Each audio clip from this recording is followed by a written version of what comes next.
दिवाली के बाद से ही लोग अब छठ पूजा की तैयारियों में जुट गए हैं। छठ पूजा 17 नवंबर से नहाय खाय से शुरू होने जा रहा है। यह महापर्व मुख्य रूप से बिहार, झारखंड और पूर्वी उत्तर प्रदेश में संतान की लंबी उम्र और अच्छे स्वास्थ्य के लिए 36 घंटों तक कठिन नियमों का पालन करते हुए रखा जाता है। छठ पर्व की शुरुआत नहाय खाय से होती है, जो इस साल शुक्रवार 17 नवंबर को पड़ रहा है। नहाय खाय के दिन लोग प्रसाद में सात्विक रूप से कद्दू भात बनाते हैं। चना दाल में कद्दू डालकर, जिसे लौकी के नाम से भी जाना जाता है, बनाया जाता है और प्रसाद के रूप में इसे ही वितरित कर ग्रहण किया जाता है। दूसरा दिन खरना का होता है।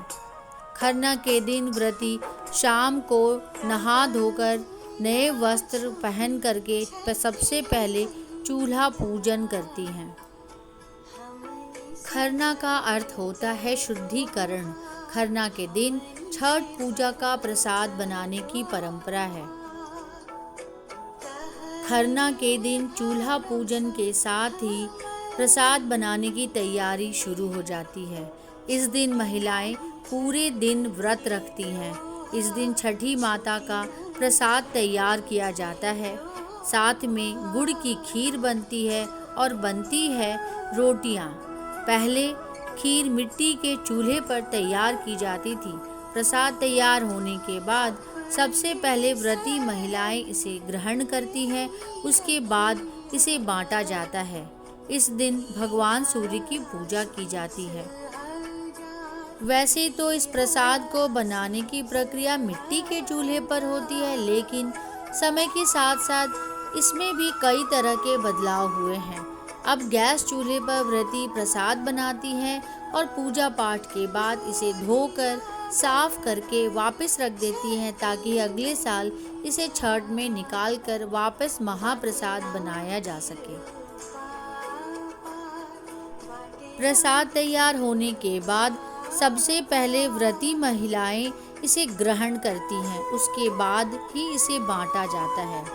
गुड़, चावल और दूध से बनी खीर को बिहार में इसे रसिया कहा जाता है।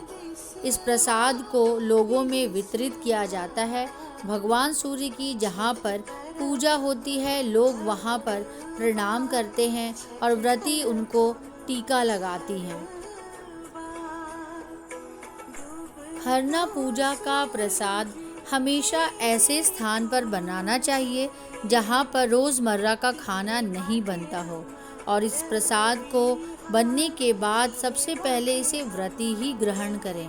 व्रती को शांत जगह पर बैठकर खरना का प्रसाद बिना बोले बनाना चाहिए और बनाने के बाद पूजा के दौरान उस ग्रहण करने के समय भी कुछ नहीं बोलना चाहिए।